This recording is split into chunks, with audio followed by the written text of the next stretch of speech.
San Jo Marudo Ria Atayde Wedding.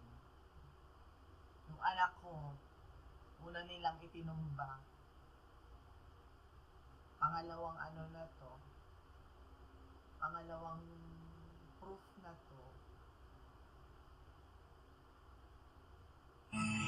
As long as I live, I love you. We'll have it all.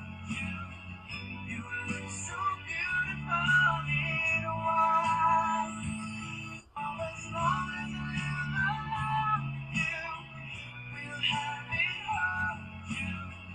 You look so beautiful in a while. As long as I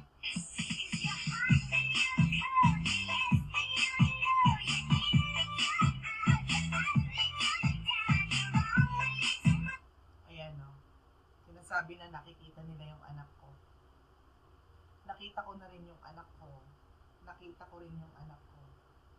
Tapos, yung nagtumba dyan, si Hamdan, tsaka si Chris, dahil sila yung may relasyon. Nakita ko rin yung anak ko. Yung anak ko kasi ngayon, napakatigas ng ulo, parang hindi ako magulang. Lumalaban sa akin. Ayan, bigla nilang tinanggal. O, tingnan mo.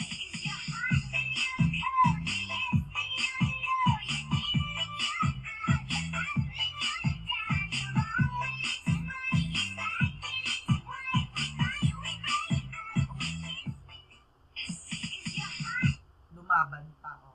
Sumagot pa siya, cause you're hot and you're cold. Hindi totoo yan. Talagang nampipilay talaga sila. Nambabali talaga sila. Hindi totoo yan. Ginagamit pa nilang kapatid ko para harangan ako. Para sa akin, walang kapatawaran ng kasalanan nitong couple na to. Tsaka nung internet na to, tsaka yung mga tao sa paligid ko. Kasi nakita ko rin yung anak ko. Napakatigas ng ulo ni EJ. Alam mo, memory ni EJ, 2014 pa. Lahat ng memory niya nasa 2014. Hindi ko alam kung anong meron sa 2014. Nakita ko si anak.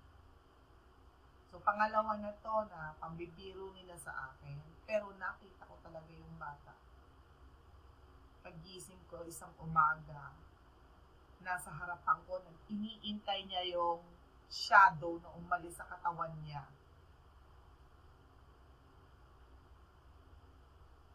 Nakaabang siya doon sa tungtungan ng electric fan. Si Chris tsaka si Hamdan may relationship sila, di ba dati?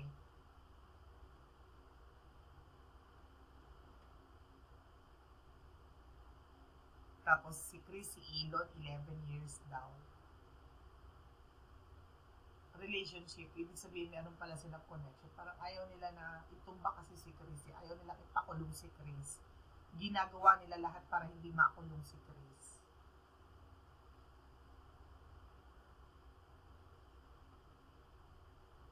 Kasi magaling si EJ. Ang galing ni EJ sa English, ang taas ng grammar niya. Pinag-initan niya malamang. Ngayon, yung anak ko hindi sumusunod sa akin, pero sa cellphone, isang sabi lang kung sino man ang kausap niya, si Tita Lani, si Kuya Da, isang sabi lang sumusunod agad. Sa akin, kahit binabambo ko na, hindi sumusunod. Parang hindi ko anak. My son is easy. I know my son is easy. Meron din silang movie na may movie rin sila na parang kasama pa nila yung bata sa abroad. Kaluluwa no. Hindi siya kaluluwa kasi pag sinabi mong kaluluwa, transparent. Hindi ganon.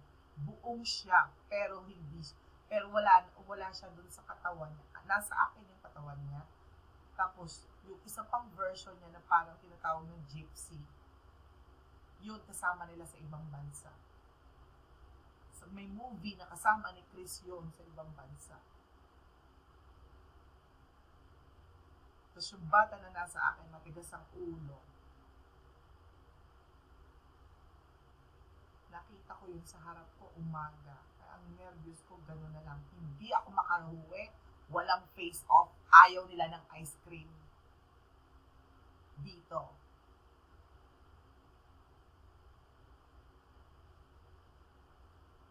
So, mamatay na kaming lahat. Huwag lang yung ice cream nila. Dahil silang lahat pensyonado.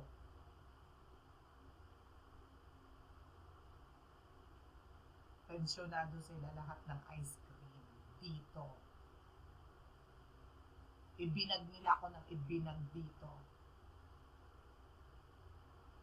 Lahat, sinong nila? Ito, lahat ng laman ng internet na to, lahat ng laman ng mga tao dito.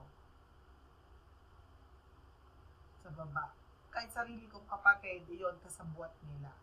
Yung gobyerno namin, yung mga network, yung mga artista, nawalan ako ng respeto sa lahat ng pinaggagawa nila. Yung ID ko, hindi nila pinapansin. Gumamit sila ng kaliwa. Ninanakawan nila ako. Nawalan ako ng road. Binag nila ako ng binag. Kausap tong mafia sa harap.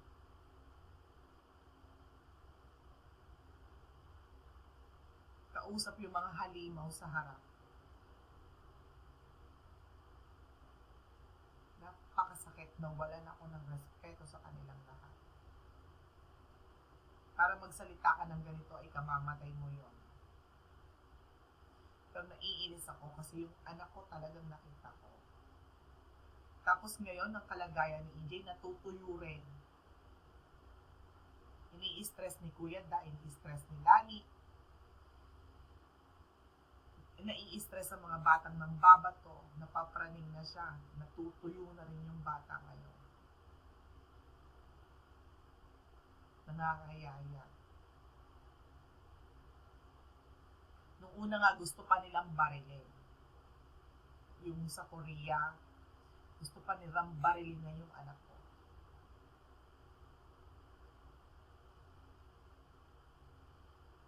May pag-asa pa kasi nasa akin pa yung katawan. Pero kasi may memory pa yung anak ko na nawala yung pag-iisip ko na masama.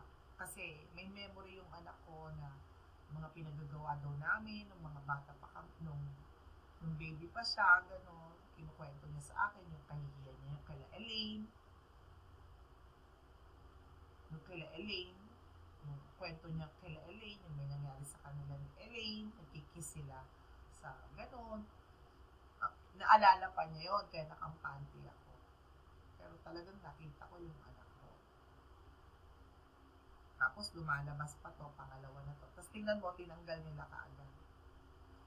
Ang sinisira ng internet na to ang ulo ko. They traffic people. Half vampire, half werewolves, mafia. Tapos kasabwat pa yung presidente, nagpapasok ng ganitong investors dito. Tapos, yan pa yung ng mga artista. Yung mga artista, mga lobo, mga vampira, tinumba ako sa kanan at kaliwa. Ngayon ako na masama. Ito daw Chris na Taylor Swift, kung saan ikaw ang bidang-bida, na pasabi mo pinalitan ka ni Ann Curtis dito. Sinira niyo ako. Isang taon, magic kayo. Kung ano-ano ginawa niyo. Pero kasi katulong nila dito ang Korea. Ang Korea dito, salbahe sa baba. Nag-e-excel siya dito, kita mo, huli kang baluktot. Ay sinabi ko sa'yo, baluktot ka. Kaya kahit anong pangungumbinse gawin mo sa akin, hindi ako sumasama sa'yo. Ngayon dito, lahat ng ipahid ko sa mukha ko, papaya brown, kakaitim. Gusto nila ng garlic soup. Sa lechon, baboy.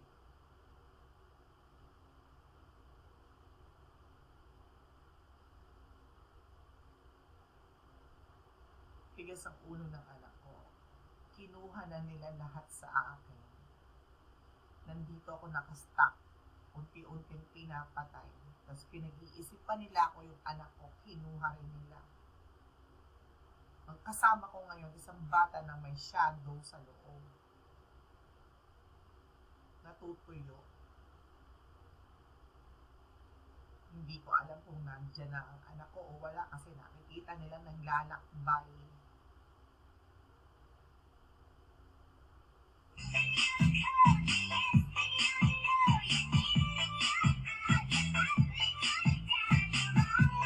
Ayun o, nakikita nila naglalakbay yung bata. Marami na ako nakikitang ganito. Tapos ito ring internet na to, nagsabi, maliit pa lang, kinakausap na ni Chris si anak. Kung ano-anong binibigay niya sa aking alalahanin. Kung hindi ko nakita ang anak ko, hindi ako maniniwala dito. Kasi nakakakita ako pagka bagong gising. Pag half conscious ako, nakakakita rin ako. Nakikita ko rin yung nakikita nila pag half conscious ako, pag bagong gising.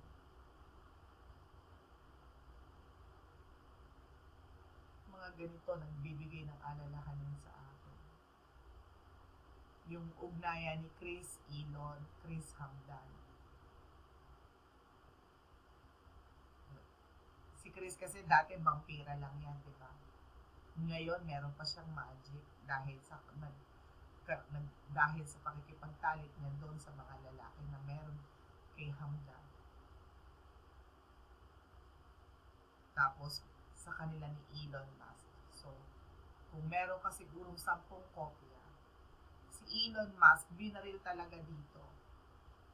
Ito pa isang kapraningan ko, no? Ito pa isang kabaliwan ko. Si Elon Musk talaga binaril dito. Ang kutob ko patay talaga. Pero isang kopya lang ngayon. Kasi parang iba talaga yung Elon na pumunta dito at iba yung Elon na nakikita ko ngayon. Madami siyang kopya. Iba-iba. Pwede kong sabihin nagmamagic. Pwede kong sabihin maraming kopya.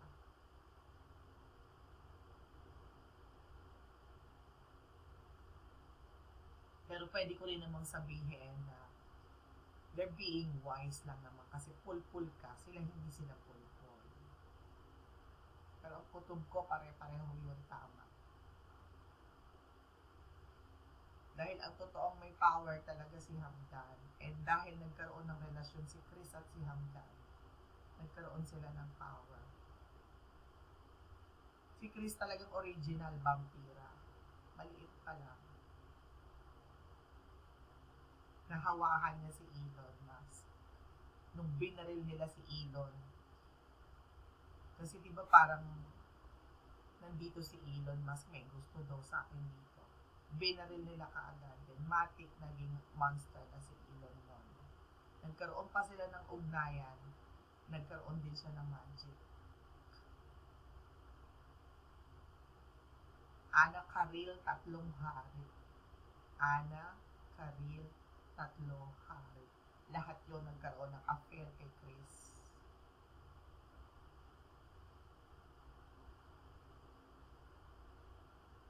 Ganun kasama si Chris. Hindi siya mabuting tao. Kaya hindi ko alam kung anong kahulugan ng Christmas light mo na siyang nakikinabang. Walang face off. Mamatay na ako dito. Ayaw nilang ipakulong. Dahil mabuting tao daw yung plastic na yun. Nasa loob ang kulo ni Chris. Nakita ko rin dito, pati katulong niya, nilalagay niya sa ganyan. Kaya mabait siya kasi pag may kalaban siya, ginaganon niya. Ngayon nagtataka lang ako, bakit hindi niya sa akin subukan yung power niya. Tapos ang masakit pa dito, pag namatay ako, gusto nila akong patayin dito. Siya gagamit ng lahat ng kinakanta ko ngayon. Siya na naman ulit ang sikat. Hanggang ako kumakanta, binabaliwala nila ako. Madaming pinapakain si Chris dito. Napakaraming umaasa sa kasinungalingan niya. Ngayon, pag namatay ako dito, lahat ng kinakanta ko, siya rin ang gagamit. Yun ang gusto niya. Siya ulit ang magbe-benefit. Hindi ko na matagalan ng mga kawalangyaan nila dito. Sobrang pang-aapi nila sa akin. Sila ng asyano, sila ng artista, sila ng mga lalaki niya.